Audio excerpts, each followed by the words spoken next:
Romeo की किताब पर सीरीज। हाँ, तो आप वीडियो को क्यों नहीं रोकते और रोमियो 3 को अभी पढ़ते हैं और फिर वापस आ जाते हैं?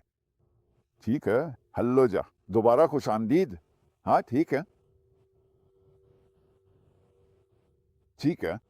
ठीक है, सुनो। रोमियो आदमी पॉल वाकई खुदा के फजल से एक सीनियर रसूल, एक अक्लमंद मास्टर बिल्डर के तौर पर उसके साथ कहीं जा रहा है। वो वाकई कहीं जा रहे हैं और आपको बस आराम से बैठना और आहिस्ता होना पड़ेगा। जिंदगी की बाकी सब चीजों को रोक दें और रसूल पाल के साथ साथ चलें। और मैं इसको बाब बाब लेकर जा रहा हूँ, ठीक है? मेरा मतलब है वो पहुंच जाते हैं। देखें, मैं आपको वो सब कुछ बता दूं जो वो रोमियो 1, 2 और 3 में बार बार बयान कर चुके हैं, ठीक है? वो एक रसूल हैं, ठीक है? खुदा का फजल। दूसरा, उन्होंने सहीफों के बारे में बात की है। तीसरा, उन्होंने यसो के मुर्दों में से जिंदा होने का जिक्र किया है। सहीफे उनके बारे में गवाही देते हैं। चौथा, वो कलीसिया यानी ईमान वालों के बारे में बात करते हैं। यही वो लोग हैं जिनके लिए ये लिखा गया है। मेरा मतलब है, अगर अगर अगर हमें खुद ही ये सब मालूम नहीं होगा तो हम दुनिया को ये सब बातें कैसे बता सकेंगे, ठीक है? तो वो हमारे बारे में बात करते हैं, ठीक है?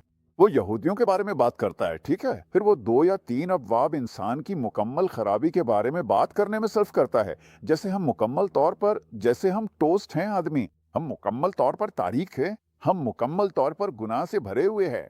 वो कानून के बारे में बहुत बात करता है, ठीक है?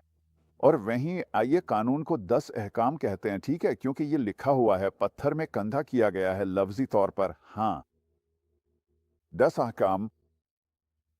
चाहे ये लिखा हो और खुदा ने कहा तुम कत्ल ना करो, चाहे ये लिखा ना हो, ठीक है? हम पहले ही जानते हैं ये हमारे दिलों में लिखा हुआ है और हम जिम्मेदार हैं, ठीक है? लोगों को ना मारें, ठीक है?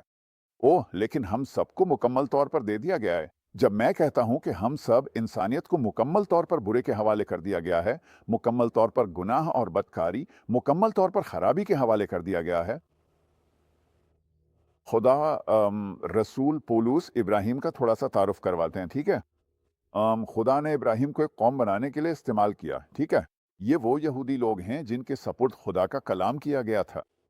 अब वो एक कानून के बारे में बात करते हैं, वो कानून, ठीक है? और जो कोई इस कानून को पूरा नहीं करता वो मर जाता है, ठीक है?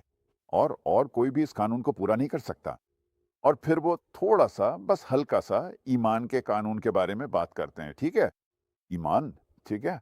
यही हमारा रास्ता है, ईमान।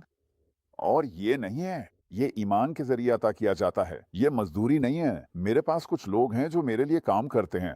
जब वो 40 घंटे काम करते हैं और मैं उन्हें तनख्वाह देता हूँ, तो मैं कहता हूँ, "इधर आओ, मेरे पास तुम्हारे लिए एक तोहफ़ा है, ये लो तोहफ़ा।" ये तोहफ़ा नहीं है, ये उनकी मज़दूरी है।